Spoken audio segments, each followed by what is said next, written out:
Meaning of indicative. Indicative.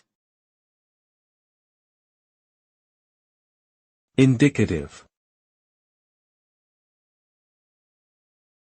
Indicative. Indicative. The word indicative is an adjective that refers to something that indicates, shows, or suggests something.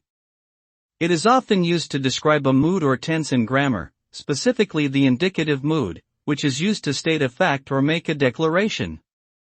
The word can also be used to describe an action or event that exhibits some quality or characteristic. For example, a rising stock price could be indicative of a growing economy. In summary, indicative is used to indicate or suggest something and can be applied to various contexts, from language to economics.